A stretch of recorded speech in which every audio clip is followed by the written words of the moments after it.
So, welcome to Hopeful Conversations. I'm Vicki Montague, and today I am joined by the most amazing teacher, my kind of inspiration, I guess, for what I do now, and that's Nicola Bird. Um, and Thanks, Becky. That's really sweet. well, so Nicola, I kind of, I guess, owe a lot to Nicola.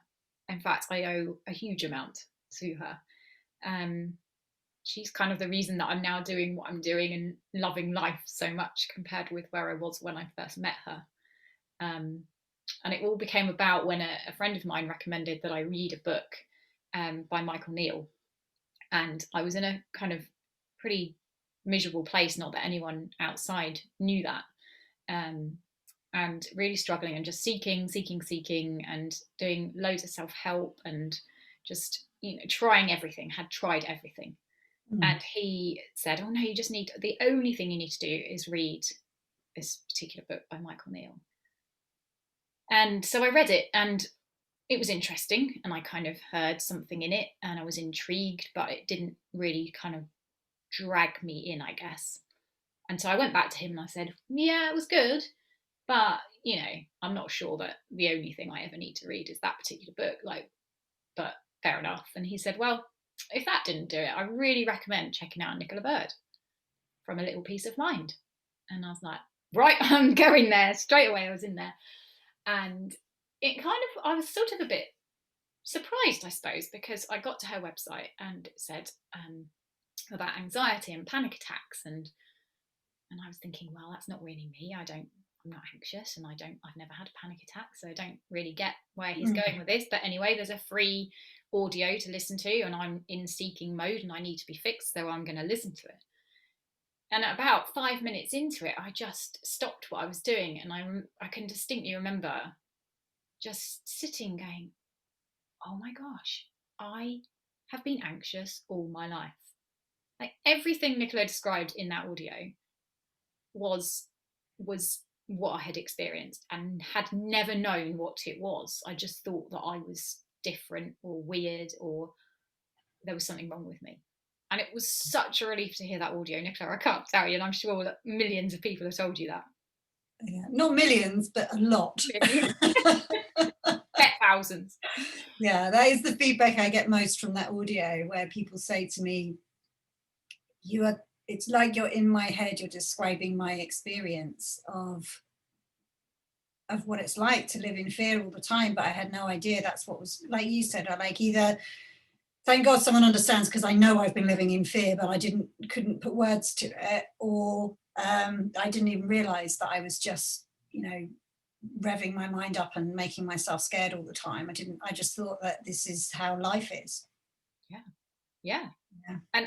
And the funny thing is that it had been presented to me on numerous occasions because of my irritable bowel syndrome.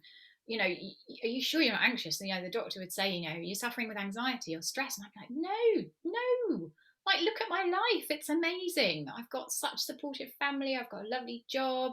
Yeah. Why could I possibly be stressed or anxious? No, that's just not me.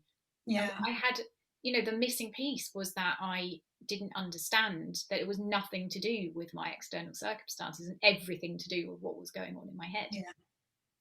Yes. So, yeah, so I owe a huge amount to you, and I shall be forever grateful. Oh God, don't start me off with crying. Vicky, come on, you know better than that. Okay, so moving swift. It's my pleasure to be here. And when I look at you now, like how lit up and warm and connected you are, like just it's a world apart from the slightly frazzled, pale, withdrawn woman that I first met, and we had coffee at the Three Principles conference together, and you were so worried about everything. Yeah, yeah, And you were so closed down and drawn and almost like grey pallid. yeah. You were so like serious about life, and I look at you now and you just look like a different person. So I love seeing that. I've loved being part of your journey, so it's my pleasure to be here. Oh, thank you. And we were having a little chat before pressing record about what hopeful message, I guess, that we could share today. And Mm. um, And you've had a huge journey, obviously, with anxiety and panic attacks, and that's kind of a familiar story for a lot of people that follow you and have, you know, seen your work. But something that you mentioned that you hadn't really ever talked massively about is the whole migraine thing that you had such struggles with. So I wonder if you could just kind of tell the listeners a bit about, you know, that whole kind of area of your life when you had migraines and what you see about that now. Yeah, so I've had them.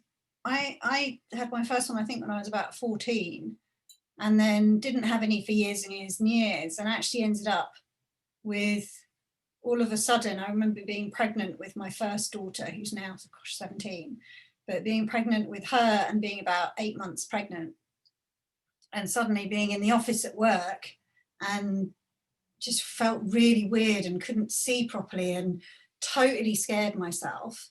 Managed to get myself downstairs in the lift into a taxi and just said to the taxi driver, take me to hospital. I don't know what's going on. All my face was going numb, my arms were going numb, my tongue was going numb, and I had no idea what was going on. And I got to the hospital and they put me in a little room on my own, and they said, well, potentially you might be having a stroke, which has obviously calmed me down a load. And just wanted to keep an eye on me. And I remember ringing my husband saying, I'm really scared, this horrible thing's happening, I don't know what it was. And in the end, they couldn't do any scans or anything with me because I was pregnant. But after I was pregnant, they did MRI scans and everything. And they said, it's migraines, you've been having migraines. And the whole experience was so, and then on and off, I would get migraines, right? Probably only once every 6 months or once every year. But when I did, my eyes would go funny, then I'd have about 20 minutes and then I couldn't actually speak. So my brain wouldn't function, and then I would go into the full headache, vomiting, all the rest of it. I managed to find some medication that would stop it about that stage, as long as I took the medication quick enough. So it was a horrible, frightening experience. And I could never figure out what really caused them. I thought it was probably something to do with hormones. I didn't really know what. Maybe it is, I don't know. I didn't have them often enough to know if it was a food allergy or particular set of circumstances or anything. However, I do notice they've gone now. Touch wood, who knows, maybe I'll have one tonight now. But I can't remember the last time I had one. And so my kind of journey through that is I've never actually tried to tackle migraines because, like I said, I didn't really know what was causing them. But I had an experience where I was so scared by the experience. It's actually really similar with panic attacks. I'm doing an intensive with a client at the moment who's had a panic attack, and it was so scary. It was almost like my description of that migraine, right? Where anything but having that happen again is so terrifying. And what happened is I started living in, I was already living in a really highly revved up kind of stress state of mind all the time anyway. I was having panic attacks, I was totally stressed out, I was a massive high achiever, I was pushing myself, driving, you know, driven, very ambitious, all the rest of it. You know, I'd been promoted quite quickly up at PricewaterhouseCoopers, which is where I was working, and then suddenly had started having these migraines and panic attacks and everything while I was pregnant. Just as I see it now, just like the stress that I was putting myself through at that time, like I didn't even know. I'd have told you it was the pressure of having a baby and a busy work schedule and all the rest of it. But basically my mind was revving so fast. I was taking on all these responsibilities and just working myself really hard from this kind of internal pressure that I felt all the time. And yes, I got panic attacks. Yes, I got stressed. And I had, anxiety and claustrophobia and loads of physical symptoms of anxiety, but the migraines thing was kind of running along the side as well. And one of I didn't realize this until it went, but I had at one point, as I started exploring this journey, I had an insight, and I realized that I had been living now as if there was a migraine going on, or just about, or the beginning of a migraine going on for years, almost having the experience of a migraine 24/7 with and I wasn't even, I was only having actual migraines 6 months, once every 6 months or once every year. So what I mean by that is like my content of my thought the whole time I'd be thinking, what if I get one now? Am I just about to have one now? Are my eyes going funny? Does my hand feel funny? Do my legs feel funny? What if I get one tomorrow? Who's on my speed dial? What if I say yes to that wedding and then I get one there? What if I'm standing at the front of a room giving a presentation? What if I say yes to that and then I get a migraine? What if I get one on the train? Who am I going to ask now? And like, have I got my phone? Have I got my tablets? And literally 24, like I'd wake up at night, am I going to have one now? What if I have one tomorrow? Yeah. Literally, I had somehow linked up in my mind with a migraine and not being able to go more than 20 minutes from my house, and all this kind of setup that was all rigged around me, making sure that I never had a migraine. And so I lived in this horrible, horrible experience of migraine, even though I wasn't having them. Isn't that nuts? I know a lot of people who do that. Like a lot of people live in fear of panic attacks the whole time, even though they're not actually having one right now. The kind of future worry the whole time, like what if?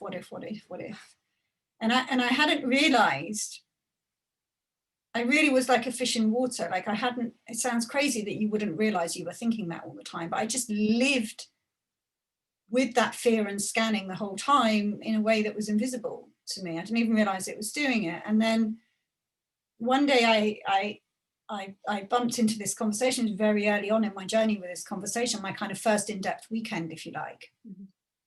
And actually previous to that, just to pedal back a little bit, I'd been doing an online program about the principles, and that was my first introduction to the principles. And on that program, the teacher at the time, George Pransky, had challenged us all on the course and said, I want you to go away this week, and for your homework, I want you to think about any problem you can think of, anything, that an understanding of the principles wouldn't be helpful to help you with, like anything. Mm-hmm.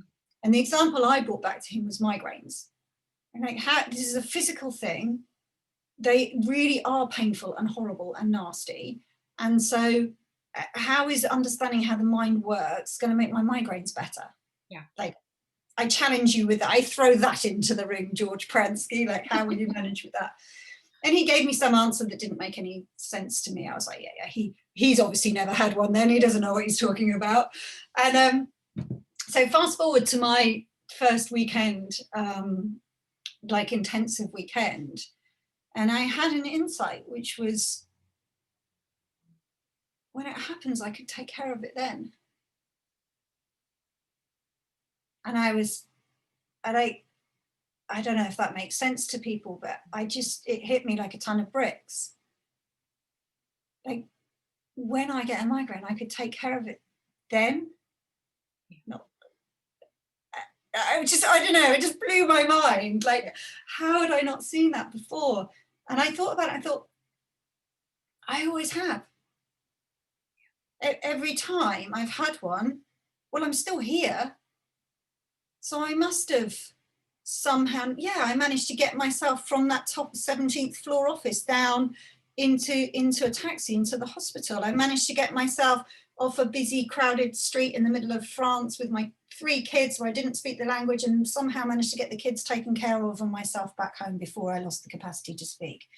I knew I've managed to take tablets in time. I've managed to call the right person when I've needed to. And none of it has ever been as a result of forward planning. And it's always in the moment I knew what to do. And I realized that's always been true. And then my friend who was sitting with me said, no, Nick, it's even better than that. Like, when you have one, you'll be taken care of. And I kind of thought, is that true? Do people come and look after me? And when that happens, is that true? And that wasn't what she meant. What she meant was, and I saw it so clearly, was that, no, when it happens, you don't even have to think of what to do in that situation, which is lucky because your brain is like jelly. Yeah. But something comes to you in the moment that's got your back, that something comes to you in the moment, and that's why you don't need to worry about it ever again. Because that resource will never fail you. It will always come to you in the moment. And I look back and I saw that it was true and always had been true. And I realized how much thinking I'd been walking around in, because it vanished. Literally in a second, it vanished. And I no longer lived in the fear of migraine. Mm-hmm. I started saying yes and no to things just because I wanted to say yes and no to things, and not because of a future fear.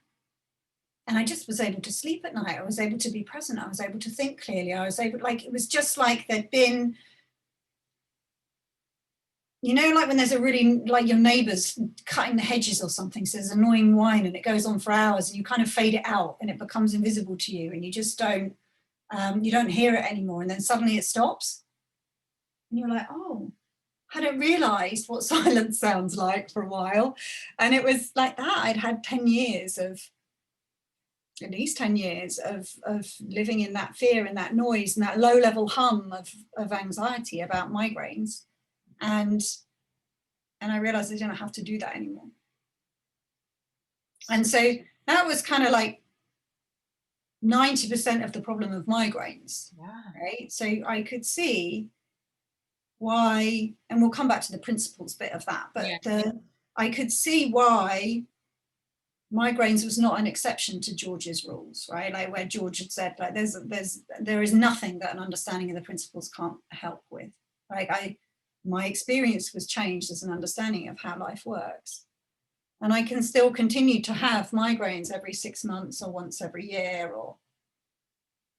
And then I started to see, I had an insight where I saw that your experience of physical symptoms is made of thought. It's not true that a migraine is horrible, scary, and nasty. I know that sounds nuts. If you have migraines, I totally understand what I'm saying. It's insane, right? It was totally unquestioned by me as well. Of course, it's horrible, right? It's like you think you're going to die, right? You think your head's going to explode. You can't speak and you can't see. Like, I can't imagine anything more terrifying.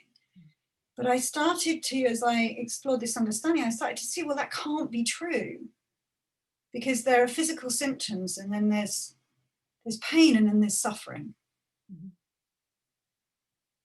And I didn't see it around migraine symptoms to start with. I started to see it about panic attacks, that we make up a story about, we think panic attacks equals horrible, and actually the event and the experience of it are unrelated.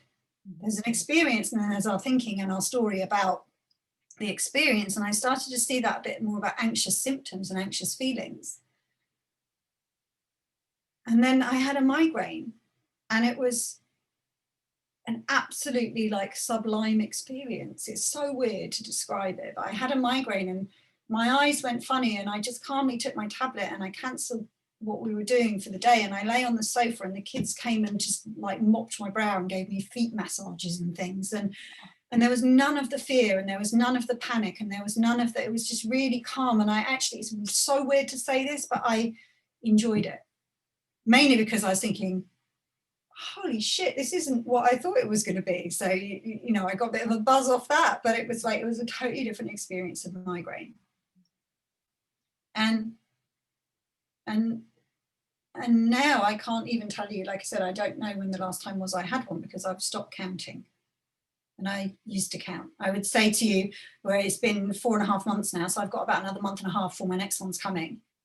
And then I'd say, right, it's 5 months now, it's 6 months now, right, I'm overdue.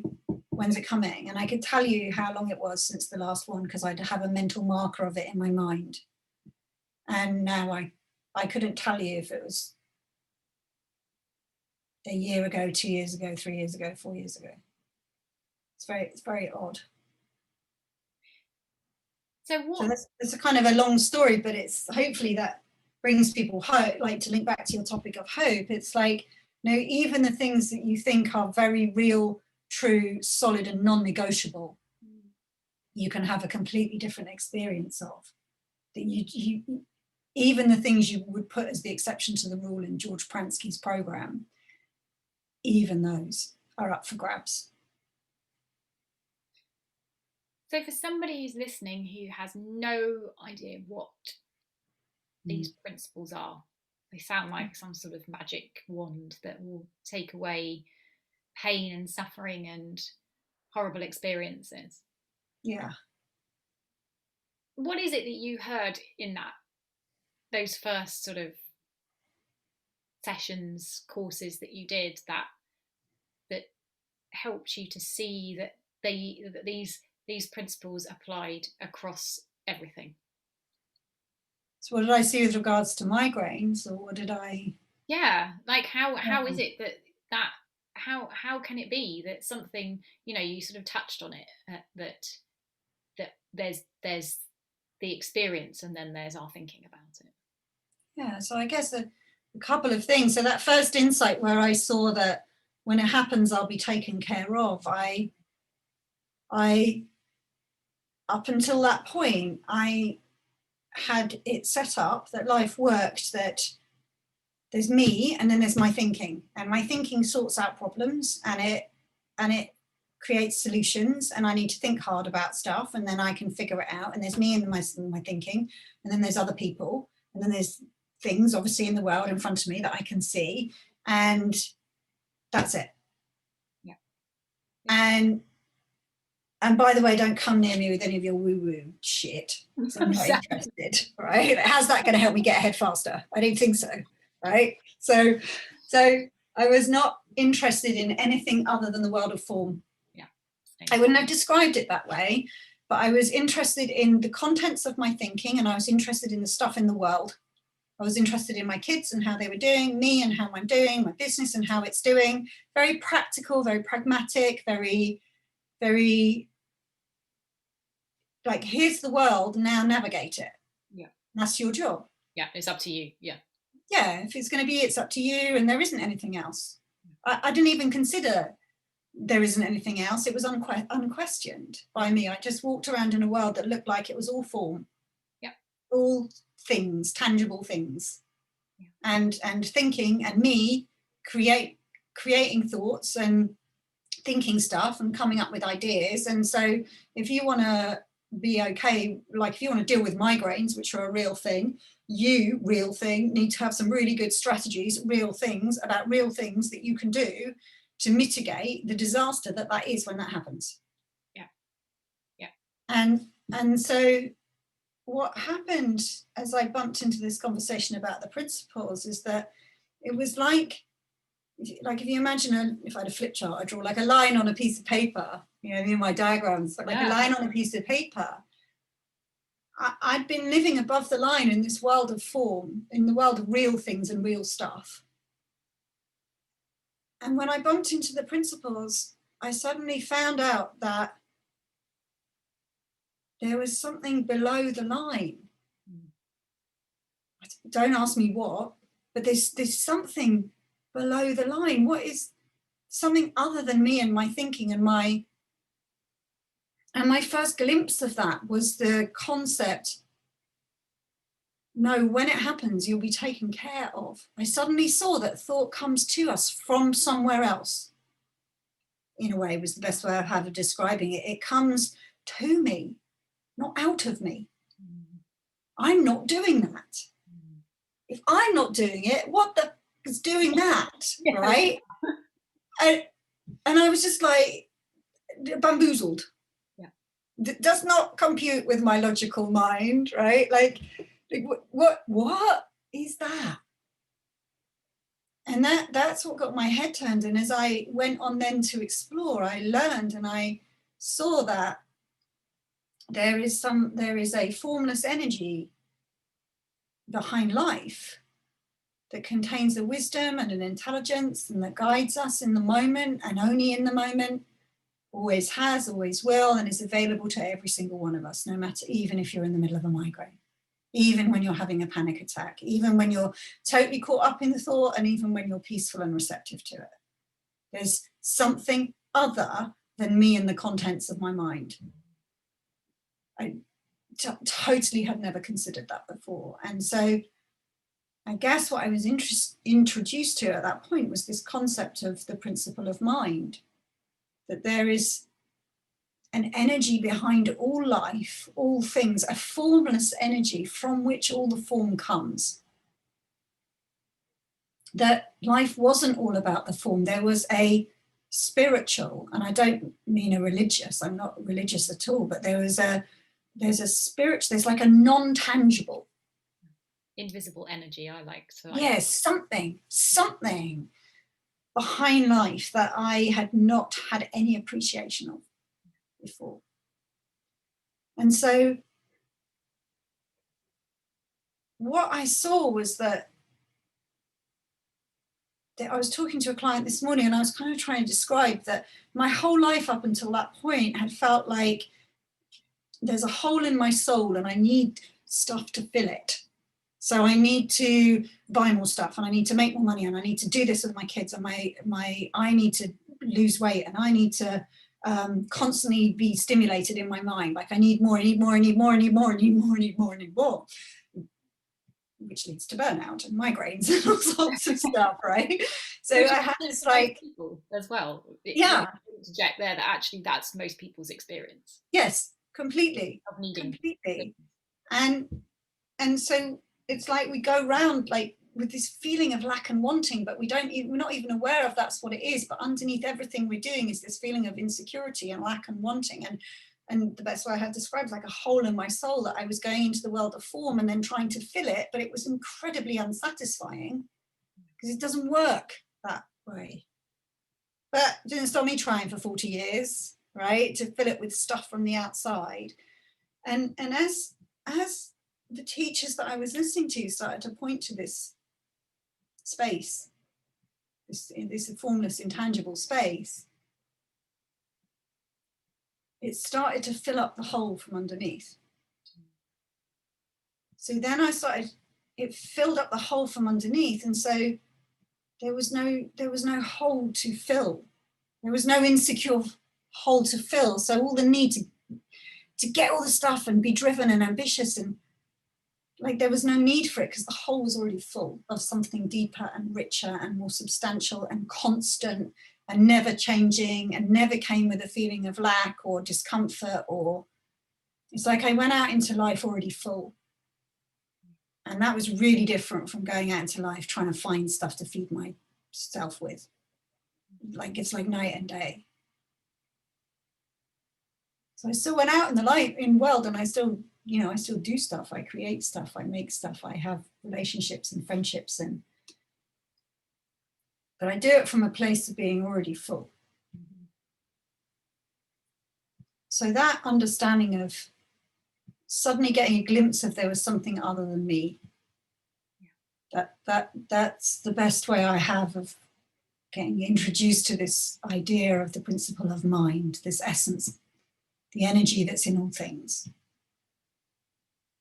And then I guess the role of thought, right, which we were just talking about, which was that really seeing that, I mean, it kind of was really easy in a way for me to see because it was so obvious that I could look at my work diary and I could have an experience of stress and overwhelm and fear and like, can't catch my breath, there's so much to do. Yeah.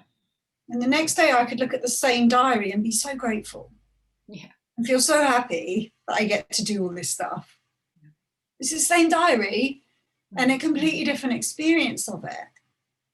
And it just came to see that, obviously our experience is created through thought. It's got nothing to do with the diary. Thought creates my experience of a busy diary or an empty diary, or no, not an empty diary, a joy-filled diary. Yeah. And in fact, it can even do that. It can give you the experience of a full diary where you can look at the same diary and think, God, I've got loads of space in my day, and you can have the same number of appointments in it. I love that. Right? It's like, yeah. I mean, it's such a simple way to see it, but I could see it in the simple stuff. But then over time, I started to see it in more and more and more and more things. And so if it's true of the amount of appointments in a diary, it's true of headaches and it's true of migraines. It's true, there's no exceptions. You can have an experience of a migraine that is incredibly scary and terrifying, and you can have an experience of a migraine that's sublime with the same symptoms. It's nuts, but that's the way it works. It doesn't, there's not a busy diary that makes us feel stressed. It's a stressed mind that looks at a diary and creates a busy one. There's not a scared, painful, experience that comes from a migraine, there's a scared experience going into a migraine that makes the whole experience look terrifying and horrible and hideous. So it works from the inside out. The principle of thought, that we live in a thought created reality, that every experience we have is colored by the level of consciousness and the level of understanding that we have, and whatever state of mind we're in at that moment is what we get to see out of our own eyes. That changes everything when you see it. And that as well, the seeing of that there's something other than just my thinks that I think, point to the spiritual nature of life and fill up that hole from underneath. It's like the best way I have of describing that comes to mind is like we go around and there's like a hole we dig a hole in the sand in the water, right? And then we try and fill it up by putting sandcastles on top of it. But every time the sea comes in and washes them away, so we build more sandcastles and more sandcastles. If you just leave it alone for 5 minutes, it fills back up naturally from the bottom. It's like kind of like that. And I spent 40 years of my life sandcastle building, thinking that the answer lay in better sandcastles, and not realizing that the minute I stopped, everything I'd been looking for was already there, doing exactly what it needed to do to fill the hole up from underneath. That's the best way I have of describing it at the moment, Vicki. Yeah, it's beautiful. And everything you've said is just it resonates so much with me. I've had problems with headaches for many, many years.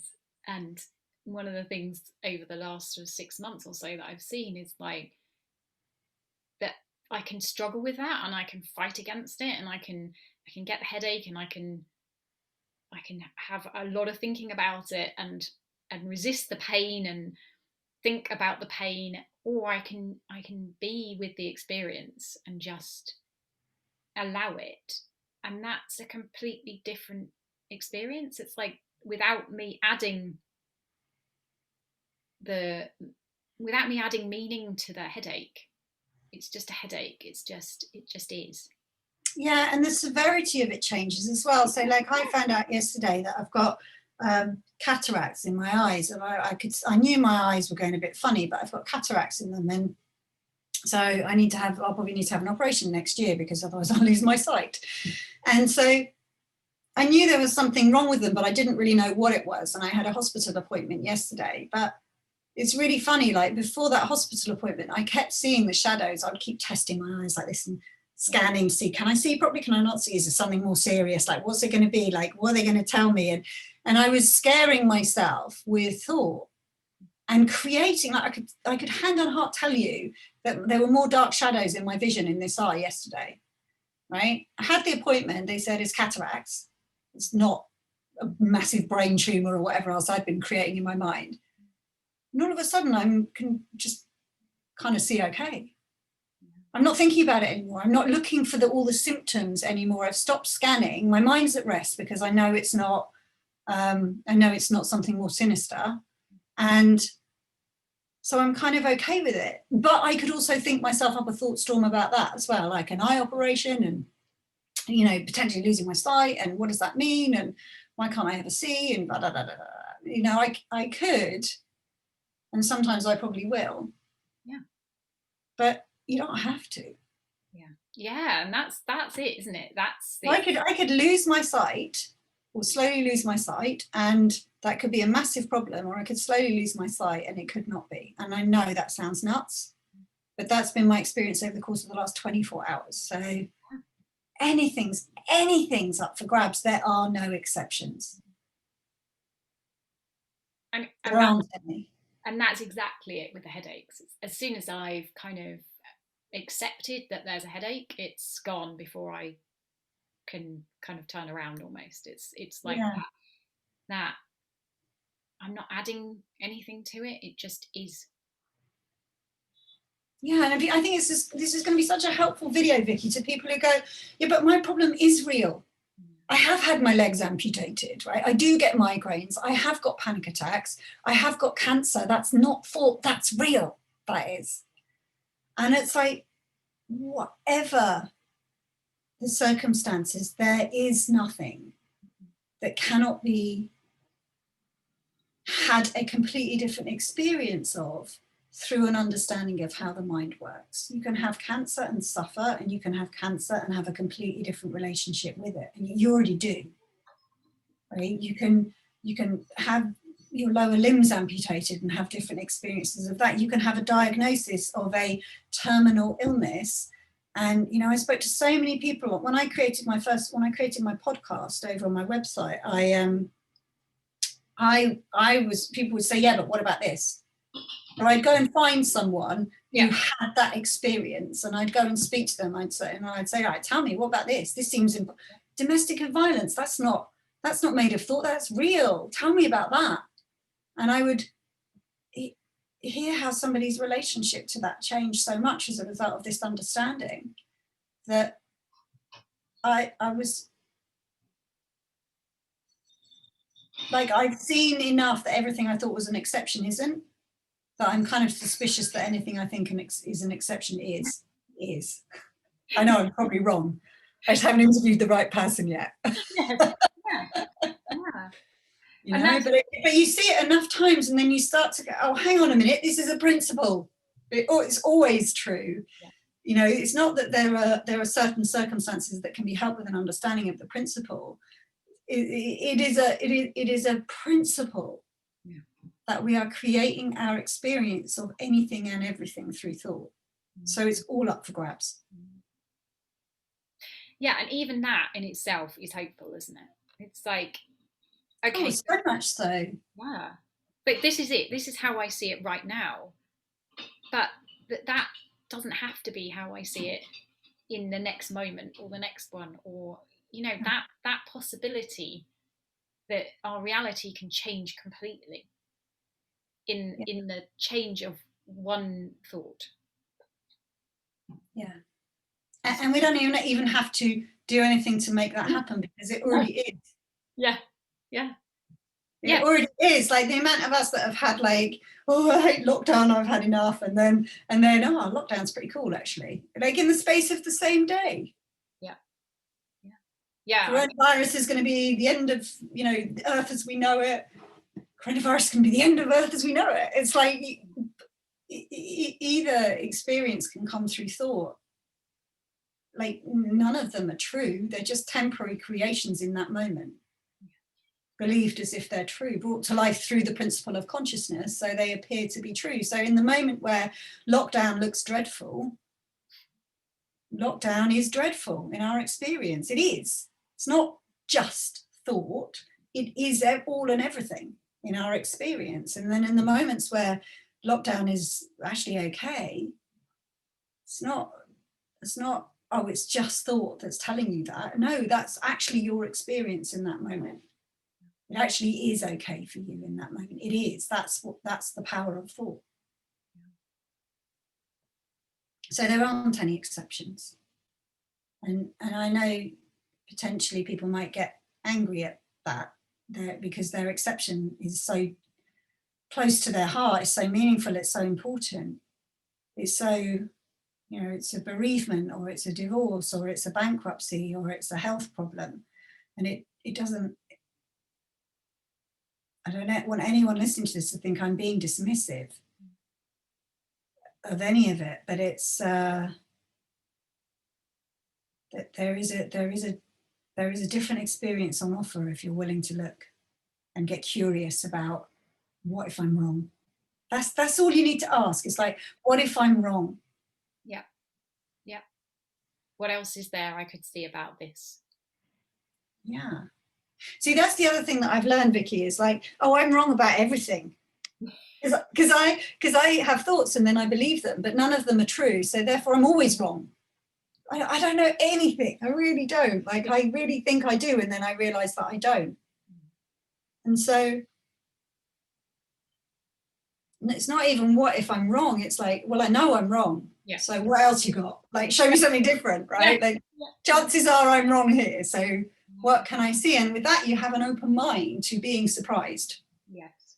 Now, you can't get surprised. Like, I was totally surprised by that insight. When it happens, you'll be taken care of.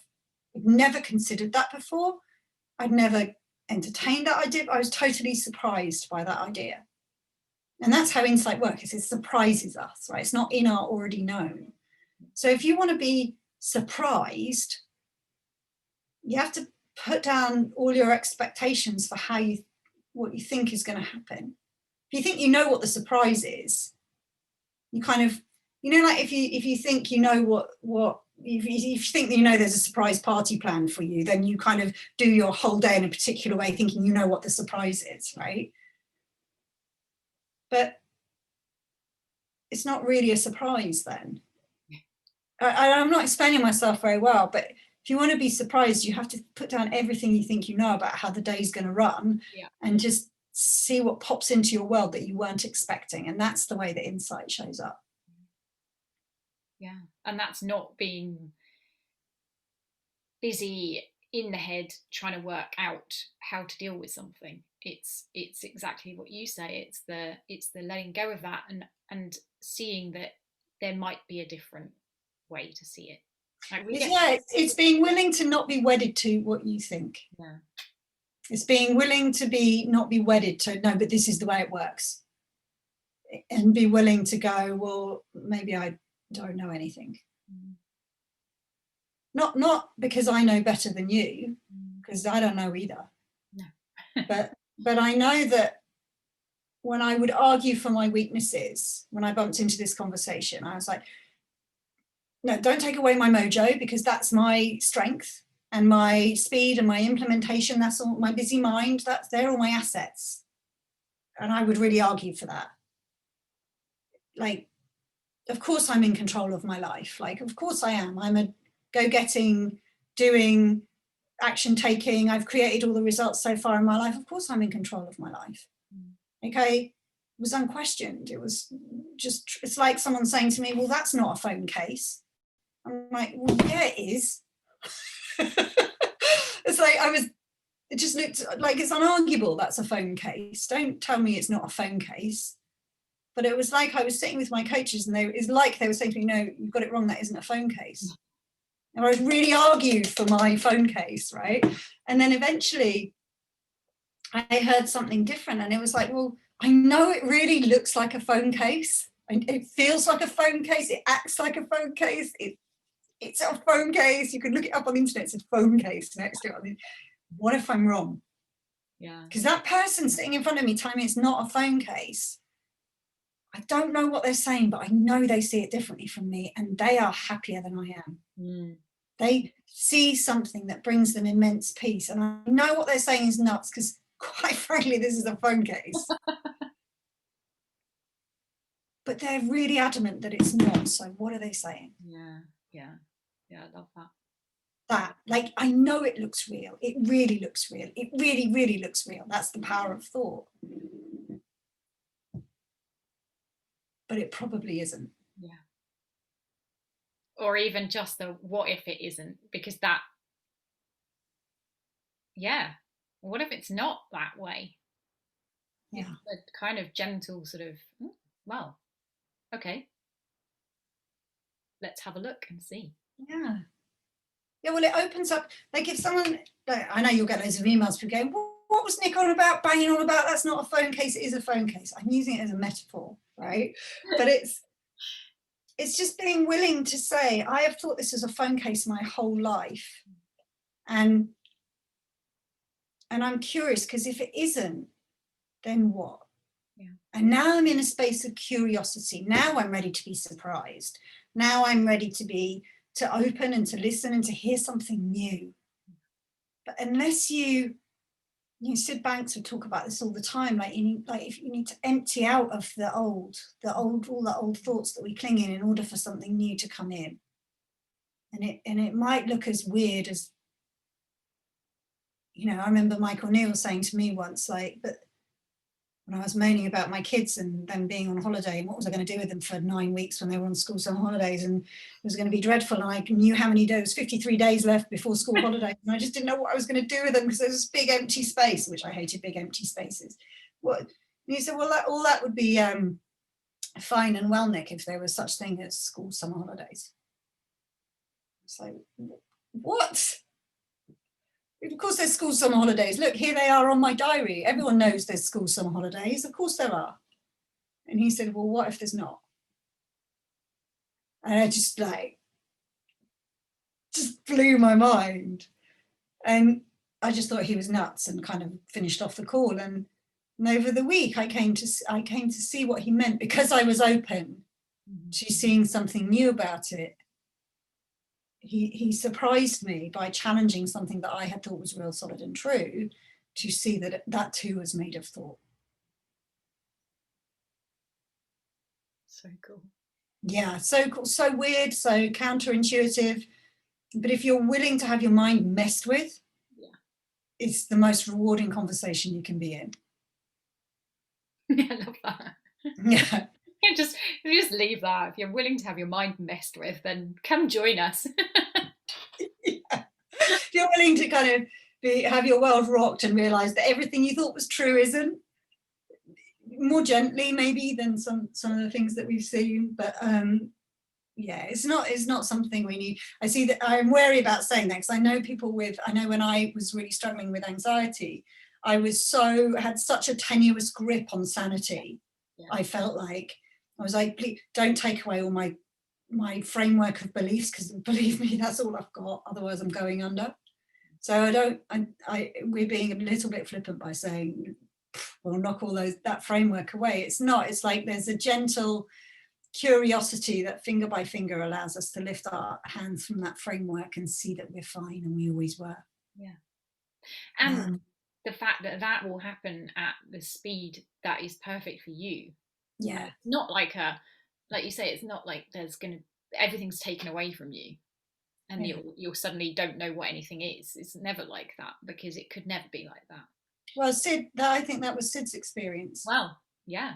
So for Sid's experience, the whole framework of belief and thought disappeared, and it wasn't that he was left with nothing; he was left with everything. Yes, yeah. He saw the, the oneness of life and the totally thought created nature of it.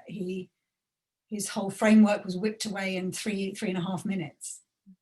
But for most of us, it's a slower, more gentle process than that. But in my experience, that unfolds perfectly for you. Yeah. You see things when you see them. Yeah.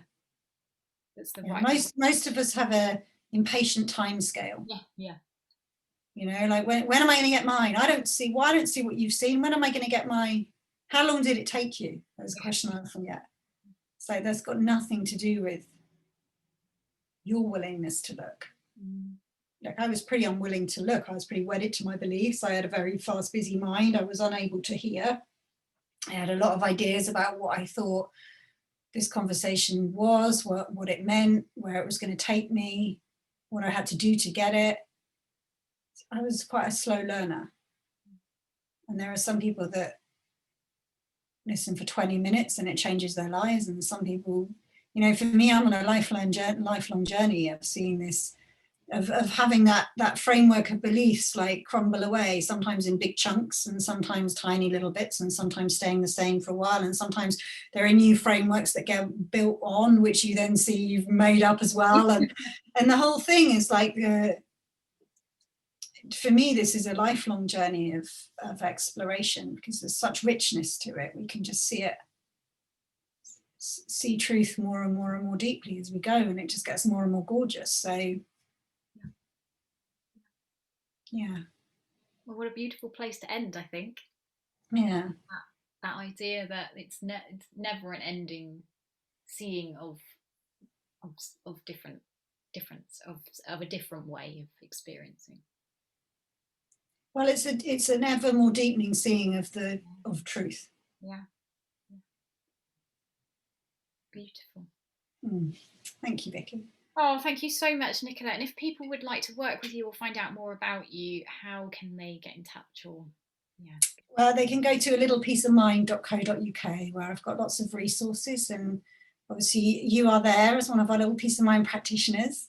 So you'll find Vicki there, and you'll find me there, and you'll find all our team of coaches there, and podcasts and resources and videos and all sorts, and the book and everything I've been creating is all over there. So littlepeaceofmind.co.uk. Perfect. And on social media as well. Yeah, although I've given up social media at the moment, pretty much. Oh, so find the website, not me on hopefully you won't find me on social media. Hopefully not. But by the time this goes out, that could be different, but we'll see. We'll see. Brilliant. Well, thank you so much. And I will catch up with you very soon. Yeah, thanks, Vicki. Thanks, Nick. Bye.